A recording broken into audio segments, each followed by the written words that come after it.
ప్రయస్తలాడండి ఏసుతో నా జీవితం అనే ప్రోగ్రామ్కి మీకు ప్రేమపూర్వకంగా ఆహ్వానిస్తున్నాను. ఈ రోజున మనం బైబిల్ నుంచి అనేకమైన సత్యమైన మాటలు తెలుసుకుంటున్నాం కదా. దానిలో భాగంగా ఈ రోజున మరికొన్ని సత్యాలు తెలుసుకోవడానికి ముందుగా ప్రార్థన. యేసయ్య గొప్ప దేవుడానికి వందనాలు, శ్రేష్టమైన జ్ఞానంతో మీరు మాతో మాట్లాడమని యేసు పరిశుద్ధ నామమున ఈ ప్రార్థన సమర్పించుకుంటున్నాం తండ్రి. ఆమేన్. ప్రయస్తలాడండి ప్రయస్తలాడ్. ఈ రోజున మరి మనకు ఒక అదృష్టం కానీ లేకపోతే ఒక ఆశీర్వాదం కావాలంటే మరి దేవుని యొక్క ఆశీర్వాదము లేకపోతే దేవునిదే కావాలంటారా వద్దంటారా? కావాలండి. దేవునికి స్తోత్రం, హల్లెలూయా. మరి మన జీవితంలో ఎన్నో శ్రమలు, ఎన్నో ఇబ్బందులు, ఎన్నో కఠినమైన బాధలు, ఎంతో ఒంటరితనము లేకపోతే అనాథ జీవితాలాగా జీవించవలసిన సిచ్యుయేషన్స్ వచ్చినా సరే మనము బాధపడవలసిన పరిస్థితి లేదు, లేకపోతే ఇబ్బంది పడవలసిన పరిస్థితి లేదు, లేకపోతే మనం కృంగిపోవాల్సిన పరిస్థితి లేదు. కానీ దేవుడు ఒకానొక దినాన మనల్ని జ్ఞాపకం చేసుకుని మనం పడిన కష్టాలన్నిటికీ కూడా ప్రతిఫలంగా ఒక ఆశీర్వాదాన్ని, దీవెనను దయచేయగల దేవుడు అండి. దేవునికి స్తోత్రం, హల్లెలూయా. అంటే ఈ రోజున మన జీవితాల్లో ఎంతో శ్రమ పడుతూ ఉంటాం, ఎంతో కష్టపడుతూ ఉంటాం. అది ఉద్యోగాల్లో అయినా సరే, వ్యాపారాల్లో అయినా సరే, లేకపోతే మనం చదువు విషయంలో అయినా సరే, మరి ఏవైనా సరే వాటి గురించి మనం ప్రయత్నిస్తూ ఉంటాం. మనం ఆశీర్వాదకరమైన జీవితాన్ని పొందుకోవాలని. అలాగే ఎన్నో శ్రమలు, ఇబ్బందులు, ఇరుకులు, ఒంటరితనాన్ని, బాధని, ఎన్నో సిచ్యుయేషన్స్ని మన జీవితంలో మరి అనుభవిస్తూ ఉంటాం. మరి ఈ సిచ్యుయేషన్స్ని బట్టి మనం ఇబ్బంది పడుతూ బాధపడుతూ ఉన్నప్పుడు మరి దేవుడు మనల్ని చూడట్లేదంటారా? తప్పక మనల్ని చూస్తూ ఉంటాడని. దేవునికి స్తోత్రం, హల్లెలూయా. ఆయన భూలోకమంతటా ఆయన కన్నులు సంచారం చేయుచున్నవని దేవుని యొక్క వాక్యం మరి సెలవిస్తుంది కదా. దేవునికి స్తోత్రం, హల్లెలూయా. అంటే ఆయన మరిచే దేవుడు కాదు, విడిచే దేవుడు కాదు. ఈ రోజున మనం ఎన్నో శ్రమలు పడుతూ ఉంటే ఆ శ్రమల్లో దేవుడు మనల్ని జ్ఞాపకం చేసుకోవట్లేదా అంటే ఖచ్చితంగా జ్ఞాపకం చేసుకుంటున్నాడు. మరి ఒకానొక దినాన ఒక ఇద్దరు వ్యక్తులు వజ్రాల వెతుకులాట కోసం ఆ యొక్క వ్యక్తులు ఒక సొరంగ మార్గం త్రవ్వుతూ వెళ్తూ ఉంటారండి. ఆ సొరంగ మార్గం త్రవ్వుతూ వెళ్తున్నప్పుడు ఆ యొక్క మొదటి వ్యక్తి ఏం చేస్తూ ఉంటాడంటే ఆ వ్యక్తి త్రవ్వి ఆ యొక్క మార్గంలో ఎన్నో రాళ్ళు రప్పలు వచ్చేసరికి అయ్యో ఇక్కడ ఈ మట్టి ఇసుక లేకపోతే ఈ రాళ్ళు రప్పలు తప్పితే నాకు ఏమీ కనిపించట్లేదు, ఇంకా నాకు హోప్స్ లేవని చెప్పి మధ్యలోనే ఆ వ్యక్తి ఏం చేస్తాడంటే ఆ యొక్క వజ్రాల వేటని మరి అక్కడితో ఆపేసి ఆయన వెనుతిరగడం జరుగుతుంది. దేవునికి స్తోత్రం, హల్లెలూయా. మరొక వ్యక్తి ఏం చేస్తాడంటే తనకి ఇసుక, మట్టి, రాళ్ళు, రప్పలు, ముళ్ళ పెంకులు ఇవన్నీ కూడా వస్తూ ఉన్నా సరే తన ప్రయత్నం అనేది ఆపకుండా ఏం చేస్తూ ఉంటాడంటే తన శ్రమలు, ఇబ్బందులు, మరి తన ఒంటరిగా ఉన్న స్థితిని కూడా అంటే తన ఇంకొక వ్యక్తి వచ్చాడు, ఇద్దరు కలిసి చేద్దాం అనుకున్నారు కానీ ఆ వ్యక్తి కూడా వెళ్ళిపోయాడు. అయినా సరే తను ఒంటరిగా ఉన్నప్పుడు కూడా ఆ వ్యక్తి తన ప్రయత్నం మాత్రం మానకుండా అలా కష్టపడుతూనే ఉన్నాడు. అలా కష్టపడే ఆ యొక్క స్వరంగ మార్గాన్ని త్రవ్వుతూ ఉన్నప్పుడు ఆ యొక్క వ్యక్తికి ఇంకొంచెం దూరం వెళ్ళిన వెంటనే ఏం జరుగుతుందంటే వజ్రాలు దొరకడం జరుగుతుంది. దేవునికి స్తోత్రం, హల్లెలూయా.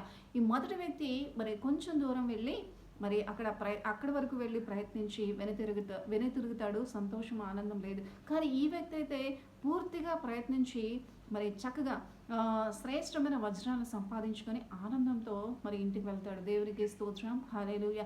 అంటే ఈ రోజున నిజంగా మనం కష్టపడితే లేకపోతే మన శ్రమ పడితే లేకపోతే దేవుడు మనల్ని జ్ఞాపకం చేసుకుంటే లేకపోతే దేవుని దయ మన మీద ఉంటే మనం పొందుకోవాల్సిన ఆశీర్వాదాన్ని, మనం పొందుకోవాల్సిన దీవెనని, అంతేకాదు మనం ప్రయత్నిస్తే మనం ఎన్ని శ్రమలైనా, ఎన్ని ఇరుకులైనా, ఎన్ని ఇబ్బందులైనా లేకపోతే ఎంత ఒంటరితనమైనా లేకపోతే మనల్ని ఎవ్వరు కూడా మనల్ని వాల్యూ అంటే మనకి విలువనిచ్చేవారు ఎవరు లేకపోయినా మనం ఎందుకు పనికిరాని వారముగా అంటే మనము ఏదో ఒక మారుమూల ప్రాంతాల్లో ఎందుకు పనికిరాని వారు లేకపోతే అసలు వీరి వలన ఉపయోగం లేదు లేకపోతే వీరిలో ఏ గుర్తింపు లేదన్న స్థితిలో మనం ఒక చోటన ఉన్నా సరే దేవుడు మారుమూల ప్రాంతాలు ఏ కుగ్రామంలో మారుమూల నీవు ఉన్నా సరే నిన్ను దేవుడు హెచ్చించాలనుకుంటే దేవుని దయ నీ మీద ఉంటే ఖచ్చితంగా ఏ మారుమూల ప్రాంతంలో ఉన్న నీవు ఒకానొక దినాన మరి ఏ శ్రేష్టమైన దీవెన పొందుకుంటావో ఈ వజ్రాల వ్యాపారిలాగా, ఈ వజ్రాల వెతుకులాట వెళ్ళిన వ్యక్తిలాగా. అంటే ఈ రోజున మన జీవితంలో మనకొచ్చే శ్రమలు, మన లైఫ్లో పడే చదువు విషయంలో అయినా సరే లేకపోతే ఉద్యోగ విషయంలో అయినా సరే, వ్యాపార విషయంలో అయినా సరే ఎంతో శ్రమ పడుతూ ఉంటాం. ఆశీర్వాదాన్ని పొందుకోవాలి, దేవుని దయ పొందుకోవాలి, ఖచ్చితంగా శ్రేష్టమైన ఆశీర్వాదాన్ని మనం చూడాలని. అంటే నరుల కష్టం వలన ఆశీర్వాదం రాదు కానీ దేవుని యొక్క ఆశీర్వాదమే ఐశ్వర్యం ఇచ్చునని సామెతలు 10:22 ఈ రీతిగా సెలవిస్తుంది కదా. అంటే ఈ రోజున దేవుని దయ మన మీద ఉందనుకోండి, మనకు దొరకవలసిన వజ్రాలు ఖచ్చితంగా మనకే దొరుకుతాయి. ఈ వ్యక్తి ఎలా అయితే శ్రమపడి ఆ శ్రమలు వచ్చింది ఇసుక కదా అని చెప్పి వెనుతిరగలేదు, మట్టి రాళ్ళు రప్పలు ఇవన్నీ వస్తున్నాయని చెప్పి మొదటి వ్యక్తుల మరి వెనుతిరిగిన స్థితి కాదు. కానీ ఏమొచ్చినా సరే నేను వచ్చిన ప్రయత్నం కొరకు మరి నేను ఆపను అని ఆ శ్రమలు కష్టాలు ఇబ్బందులు అవన్నీ కూడా పడ్డాడు, చివరికి వజ్రాలు సంపాదించుకున్నాడు. అలాగే మన జీవితంలో కూడా మనం ఎన్నో కష్ట నష్టాలని ఎదుర్కొంటూ ఉంటాం. మరి ఇక్కడ అంటే వ్యాపార విషయంలో అయినా సరే, ఉద్యోగ విషయంలో అయినా సరే, లేకపోతే మన లైఫ్లో అయినా సరే ఎన్నో శ్రమలు ఇబ్బందులు, అంటే మనం ఏ గుర్తింపు లేని వారిగా ఉంటామో అయినా సరే దేవుడు ఒకానొక దినాన మనల్ని జ్ఞాపకం చేసుకున్న, లేకపోతే దేవుని ఆశీర్వాదం అనేది మనకి ఇవ్వాలని ఆయన తలిస్తే ఖచ్చితంగా ఈ వజ్రాలు దొరికినట్లుగా మనకు కూడా ఉన్నతమైన ఆశీర్వాదం అనేది తప్పక కలుగుతుందండి. దేవునికి స్తోత్రం, హల్లెలూయా. దీనికి ఒక ఉదాహరణ మరి ఎస్తేరు గ్రంథంలో, మరి ఎస్తేరు అనే మహారాణి, ఆమె పేరు హదస్స. ఆమె తల్లిదండ్రులు లేనిదిగా ఉంటుంది. అంతేకాదు ఆమె తల్లిదండ్రులు లేనిదిగా ఒక అనాథ బిడ్డగా ఉన్న ఆమెను తన పినతండ్రి పోషిస్తూ ఆమెని చూసుకుంటున్న సమయం ఆమె చాలా అందగత్తి. ఆమె అసలు అటువంటి ఆమె మరి ఆ కుగ్రామంలో ఏదో పిల్లలకి ఏదో ట్యూషన్ చెప్పుకునే పాఠాలు కలిగిన, ఆ పాఠాలు చెప్పుకునే స్థితిలో ఉంటూ ఓ కుగ్రామంలో తన బాబాయ్ దగ్గర లేకపోతే తన పినతండ్రి దగ్గర ఏదో తన జీవితం అని అలా బ్రతికేస్తున్న స్థితి. కానీ దేవుడు ఆమెను గుర్తించలేదా, గమనించలేదా, ఆమెను పట్టించుకోలేదా అంటే ఖచ్చితంగా ఆమె తల్లిదండ్రులు లేని అనాథగా ఉన్నప్పుడు దేవుడు ఆమెను చూచాడు. అలాగే తన పినతండ్రి పోషిస్తున్న విధానం చూచాడు. తనకు అందాన్ని బట్టి కూడా గర్వించకుండా తనకు ఏదో ఒక మారుమూల ప్రాంతంలో ఉండి చిన్నపిల్లలకి ఏదో దేవుని యొక్క మాటలు నేర్పిస్తున్న బిడ్డగా కూడా దేవుడు చూస్తూనే ఉన్నాడు. అంటే నా లైఫ్లో ఎన్నో ఇబ్బందులు, అంటే ఒక అనాథగా నేను ఉన్నాను, నన్ను ఎవరు పట్టించుకునేవారు లేరు, లేకపోతే నేను ఈ కుగ్రామంలో ఎందుకు ఇంత సౌందర్యం ఉన్నా సరే నేను ఒక కుగ్రామంలో నివసించే ఒక బాలికగా ఉన్నానని చెప్పి ఆమె ఏనాడు కృంగిపోలేదు. కానీ తనకున్న జీవితాన్ని బట్టి ఆనందిస్తూ సంతోషిస్తూ తన యవ్వన కాలంలో ఆశీర్వాదకరంగా తన బాబాయ్ మాటలు వింటూ ఆశీర్వాదకరంగా పెరుగుతున్న ఆ బిడ్డ ఒకానొక దినాన్ని నేను ఈ యొక్క రాజ్యానికి మహారాణిగా అవుతానని తనే ఊహించలేదు. కానీ ఆమె చిన్నప్పటి నుంచి అనుభవించిన ఆ యొక్క శ్రమలు కష్టాలు ఫలితంగా ఆమె ఏం జరిగిందంటే ఆమె లైఫ్లో మరి 127 సంస్థానాల మీదకి అహష్వేరోషు భార్యగా ఆమె దేవుడు ఎన్నుకునేలా చేయడం దేవుని చిత్తమైనది. దేవునికి స్తోత్రం, హల్లెలూయా. గుర్తింపు లేని స్థితి, ఒక అనాథ బిడ్డ మరి తన పినతండ్రి పెంపకంలో పెరుగుతుంది. ఏదో పిల్లలకి ట్యూషన్ లాగా ఒక చిన్న దేవుని మాటలు చెప్పుకునే స్థితిలో ఉంది. కానీ దేవుడు ఆమెను విడిచిపెట్టాడా అంటే విడిచిపెట్టలేదు. అంటే ఆమెను జ్ఞాపకం చేసుకున్నాడు. దేవుని దయ ఆమె మీద ఉన్నది కాబట్టే ఆమె ఆశీర్వాదకరంగా 127 సంస్థానాలకు అధిపతైన అహష్వేరోషు యొక్క మహారాజు గారిని వివాహం చేసుకునే గొప్ప ధన్యతలోకి దేవుడు నడిపించారు. దేవునికి స్తోత్రం, హల్లెలూయా. ఇంకా నా లైఫ్ ఇంతే, నేను ఇంకా అని చెప్పి ఆ యొక్క ఎస్తేరు తన ఆ యొక్క పుట్టిన ఆ కుగ్రామంలోనే ఆ చిన్న ఊరిలోనే నా లైఫ్ ఇక్కడే గడిచిపోతుంది అనుకుంటే ఈ వెనుదిరిగిన వజ్రాల వ్యాపారిలాగా ఉండేది. కానీ నాకంటూ దేవుడు శ్రేష్టమైన లైఫ్ ఇస్తాడని ఆమె ఎప్పుడు కూడా హోప్స్ పెట్టుకొని తన పినతండ్రి ఏది చెప్తే అది చేస్తూ దేవుని యొక్క పెంపకంలో పెరిగిన బిడ్డ కాబట్టి దేవుడు ఆమెను జ్ఞాపకం చేసుకుని దేవుని దయలో ఆమె వర్ధిల్లినట్లుగా చూసినాం. దేవునికి స్తోత్రం, హల్లెలూయా. చక్కగా ఎస్తేరు గ్రంథం చాలా ఆశీర్వాదకరమైన గ్రంథం. దాన్ని చదవండి, దేవుని యొక్క దీవెనలు పొందుకోండి. ఈ రోజున అంటే మనం మన జీవితంలో ఒంటరితనంలో ఉన్న, అనాథలుగా ఉన్న, మనం ఎందుకు గుర్తింపు లేని స్థితిలో ఉన్నా, లేకపోతే మనం ఎన్నో కష్ట నష్టాలు ఇబ్బందులు ఇరుకులు మన ఉద్యోగంలో వృత్తి వ్యాపారాల్లో ఎన్నో శ్రమలు అనుభవిస్తూ ఉన్నా సరే మనకి ఏదైనా ఆశీర్వాదం కావాలన్నా, ఎటువంటి దీవెన కావాలన్నా, ఎటువంటి ఆశీర్వాదకరమైన ఫలాన్ని మనం పొందుకోవాలంటే మరి ఏం చేయాలండి?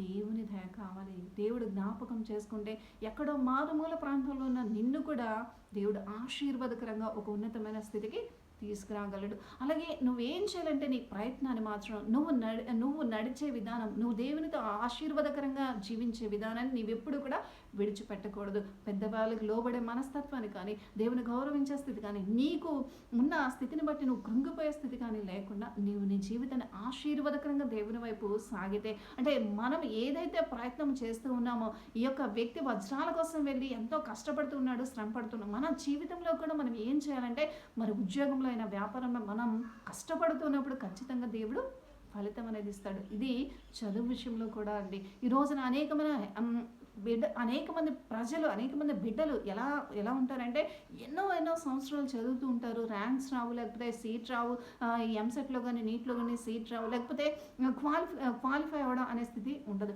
అయినా సరే వారు ఏం చేస్తూ ఉంటారంటే మరలా ప్రయత్నిస్తూ ఉంటారు. ఆ మరలా ప్రయత్నిస్తూ ఉండు, ఖచ్చితంగా దేవుడు ఏదో ఒక దినాన నిన్ను హెచ్చిస్తాడు. ఈ ఎస్తేరు రాని వల్లే మరి ఏ ఉన్నతమైన ఉద్యోగంతోనో, ఏ ఉన్నతమైన ఆశీర్వాదంతో దేవుడు నిన్ను దీవించాలంటే నువ్వేం చేయాలంటే, నువ్వు వెళ్ళే మార్గంలో నువ్వు తప్పక వెనుతిరిగే స్థితి కాదు, కానీ ముందుకు వెళ్ళే ప్రయత్నం చేసినప్పుడు ఈ వజ్రాల వ్యాపారి, మరి వజ్రాలు దొరికిన ఆ వ్యక్తి ఎలా కొనసాగించాడు? ఎన్నో శ్రమలు, ఎన్నో కష్టాలు, ఎన్నో ఇసుక త్రవ్వి ఆ రాళ్ళు రప్పలు వస్తున్నా సరే ఆ వ్యక్తి వెనుతిరగల.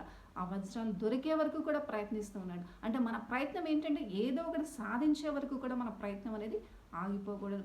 ఆ ప్రయత్నంలో అది సాధించాలంటే దేవుని దయ కూడా మన మీద ఉండాలి. కాబట్టి ఆ దేవుని దయ కలిగిన జీవితాన్ని జీవిస్తూ మనం ప్రయత్నిస్తే ఖచ్చితంగా దేవుని ఆశీర్వాదాలు ఖచ్చితంగా మనం చూడగలమండి. కాబట్టి ఈ రోజున ఎస్తేరు మరి 127 సంస్థానాలకి అధిపతి అయిన మహారాజుని చేసుకునే గొప్ప ధన్యత ఇచ్చారు. అంతేకాదు ఆ యొక్క వాక్యం చూసుకుంటే